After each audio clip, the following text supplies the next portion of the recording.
We finally made it. You know what your dice are for. You know what your stats do. Let's put numbers to them and find your ability score and modifiers. Now your ability scores are used to find what your modifiers are. These are 2-digit numbers shown typically in the circles of the stat boxes that you find on your character sheet. While modifiers are used to determine things like how good are you at a certain skill check, how well can you hit someone, or how well can you avoid that fireball that the wizard just casted at your feet. The very first step to any character sheet is getting your ability scores, so let's cover the ways that you can get those.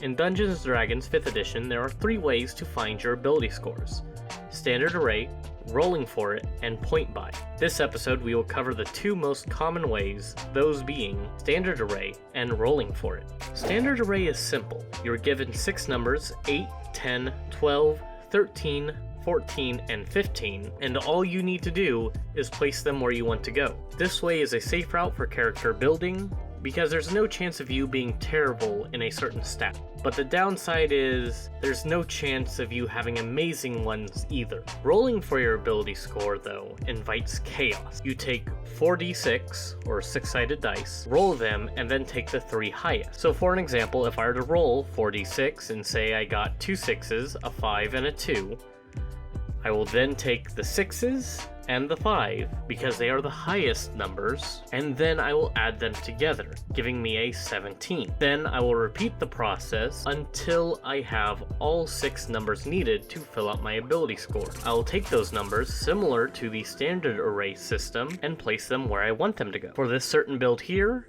I have a 17 in strength, 14 in dex, 18 in constitution, 11 in intelligence, 18 in wisdom, and a 13 in charisma.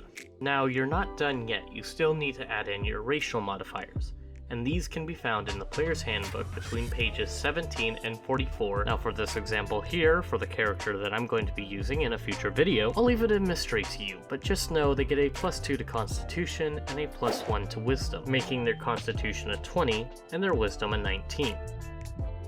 Now that we have our ability scores, let's find out what our modifiers are.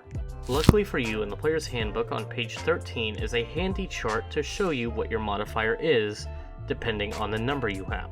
However, if you're determined to memorize it, remember that 10 is a North Star because the modifier is 0.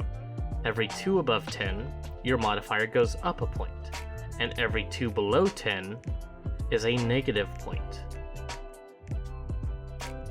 If you guys like what you saw today, please consider hitting that subscribe button and the bell icon. If you want to see more of the Outcast Guild, check out our socials, linked down below. And if you want to see the previous videos of this one, or any videos we have done on this channel, check out the playlist to my left. Along with that, I want to make sure to remind you to keep calm, geek on, and we'll see you here next time.